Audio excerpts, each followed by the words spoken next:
Hey, this is Pastor Bunjee Garrett, and I want to take this opportunity to present you with another word of encouragement. Well, in the event that you were unable to tear yourself away from the Johnny Depp sideshow yesterday, you might like to know that the board of Twitter just accepted an offer from Elon Musk, who offered to buy the social media company. That's right, Elon Musk made them an offer that they couldn't refuse. and really, the sale only goes to show that the people who have been pretending to be protecting us from hate speech, well, they actually value money more than their so-called principles. Well, now that the sale of Twitter has been confirmed, we shouldn't be surprised by the visceral response of those who would have us to believe that free speech on Twitter is going to somehow destroy democracy. For example, Rob Reiner, who played Meathead on All in the Family, he shared his concerns there on Twitter yesterday by declaring, now that Elon Musk is buying Twitter, the question for all of us is, will he allow a criminal who used this platform to lie and spread disinformation to try to overthrow the U.S. government to return and continue his criminal activity? And if he does, how do we combat it? Well, in response to this tweet, John Rich replied, "Calm down, Rob. I'm sure he'll let Hillary stay on." It's just classic response. But seriously, there is a Washington Post columnist named Max Boot who just doubled down on his belief that in order for democracy to survive all of this, we need more content moderation on Twitter. Here's how he put it yesterday when he tweeted, "I still fear that having Elon Musk take over Twitter is bad for democracy." Bad for democracy. That's a very interesting point of view, because last I checked, democracy is based on the idea that every citizen should be given an opportunity to voice their opinions. Now, this is not to suggest that every opinion voiced in the public square should be embraced or implemented, and yet I must insist that those who claim to value democracy while simultaneously silencing the voices they disagree with, they're not only engaging in political hypocrisy by destroying the democracy they claim to value, but they're also denying the First Amendment, which is found in our Bill of Rights, which guarantees freedom of speech. And listen, when people like Max Boot insist that they're opposed to free speech on Twitter because they want to protect our democracy, they're either failing to grasp the concept of democracy, which ensures an equal voice for every person, or they've bought into the belief that the First Amendment right only applies to those who agree with them.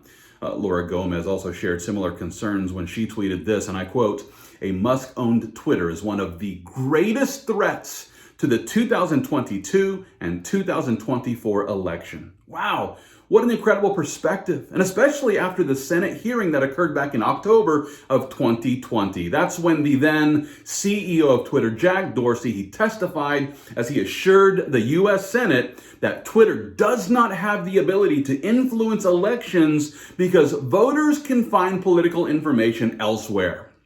It was during the Senate hearing when Ted Cruz asked, "Mr. Dorsey, does Twitter have the ability to influence elections?" In response, Dorsey declared no. Cruz followed up by asking, "You don't believe Twitter has any ability to influence elections?" And in response, Dorsey declared, "No, we are one part of a spectrum of communication channels that people have." Okay, so according to Jack Dorsey, Twitter does not have the ability to influence elections. And this is despite the fact that he already apologized for the way that he shut down the distribution of a New York Post article, which was all about Hunter Biden's laptop from hell. With that being the case, both Laura Gomez and Max Boot, they're certain that elections are now going to be altered now that Elon Musk owns Twitter. And this is despite the fact that, Jack Dorsey himself has already endorsed Elon Musk as the new owner of Twitter there. And I guess then their concern seems to be centered around the fact that they know Musk won't manipulate elections by shutting down stories like the Hunter Biden laptop story. Well, not only that, but listen, these anti-First Amendment Americans are also concerned because Elon Musk, he's probably going to restore the accounts of many conservatives who were previously banned. This list includes Tucker Carlson, who works with Fox News, James O'Keefe from Project Veritas, Jim Hoft from the Gateway Pundit, not to mention the Christian satire site better known as the Babylon Bee. Yeah, all of these conservatives were banned from Twitter, and the reason why is because their voices were damaging democracy, obviously. but seriously, I have no doubt that most conservatives are completely thrilled to learn that Twitter is about to become a platform where free speech is actually protected against the progressives who love to silence the voices of conservatives with their cancel culture. At the same time, though, I would also encourage you to remember Elon Musk is the man who would love to place a microchip in your brain.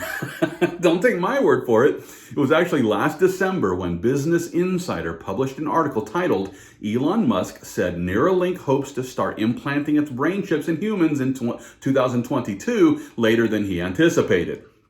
That's right. Elon Musk is not only the guy who makes cool electric cars and satellites and solar panels and rocket ships, but Musk also owns Neuralink, which is his brain interface technology company.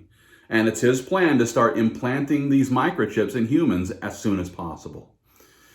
Now, it should be noted that this company, which was co-founded by Musk back in 2016, is actually developing a chip which is intended to have medical applications such as treating serious spinal cord injuries and neurological disorders. And listen, this is just in time for all the people who recently started suffering from neurological disorders for reasons that are completely unknown.